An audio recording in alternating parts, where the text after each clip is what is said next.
ఇప్పుడు no cost cough syrup తో 60 రూపాయల విలువ గల ఇన్హేలర్ పూర్తిగా ఉచితం. దెబ్బకి దగ్గు జలుబు మాయం. కర్ణాటకలోని తుంగభద్ర జలాశయం గేట్ల ఏర్పాటుకు రంగం సిద్ధమైంది.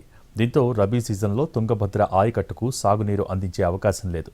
తుంగభద్ర జలాశయం మొత్తం గేట్లు మార్చాలని నిపుణులు సూచించడంతో కొత్త గేట్లు తయారు చేయించారు. తుంగభద్ర జలాశయంలో గత ఏడాది 19వ గేట్ కొట్టుకుపోయింది. ఆ సమయంలో అప్పటికప్పుడు తాత్కాలికంగా స్టాప్ లాగ్ ఎలిమెంట్ తయారు చేయించి అమర్చారు. దాంతో ఆ ఏడాది నీటి నిలువకు ఎలాంటి సమస్య లేకుండా చేశారు. అయితే తుంగభద్ర జలాశయం భద్రత, గేట్ల పనితీరు వంటి అంశాలపై పలువురు నిపుణులు అధ్యయనం చేశారు. గేట్ల నిపుణుడు కన్నయ్య నాయుడు డ్యాంను పరిశీలించి మొత్తం గేట్లు కొత్తవి ఏర్పాటు చేయాలని, లేకుంటే డ్యాం భద్రతకు ప్రమాదం ఏర్పడుతుందని సూచించారు.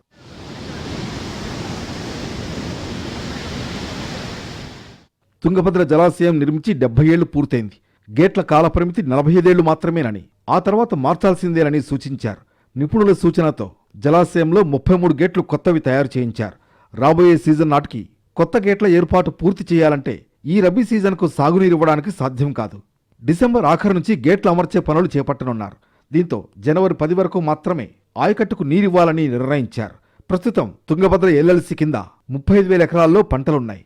ఈ పంటలు దిగుబడి రావాలంటే ఫిబ్రవరి ఆఖరు వరకు సాగునీరు ఇవ్వాల్సి ఉంటుంది. ఈ జలాశయం కింద కర్ణాటక, తెలంగాణ, ఏపీ పరిధిలో ఆయకట్టుకు నీరివ్వాలంటే రబీ సీజన్లో 70 టీఎంసీల నీరు అవసరం. గత ఏడాది గేటు కొట్టుకుపోయిన కారణంగా పూర్తి స్థాయిలో నీరు నిల్వ ఉంచే అవకాశం లేకుండా పోయింది. రబీకి సాగునీరు ఇవ్వాలంటే 30 టీఎంసీల నీరు తక్కువ వస్తుంది. తుంగభద్ర జలాశయంలో కొత్త గేట్ల ఏర్పాటు పూర్తయితే వచ్చే ఏడాది సరిపడా వర్షాలు కురిస్తే 3 రాష్ట్రాలకు సాగు, తాగునీటి సమస్య ఉండదు.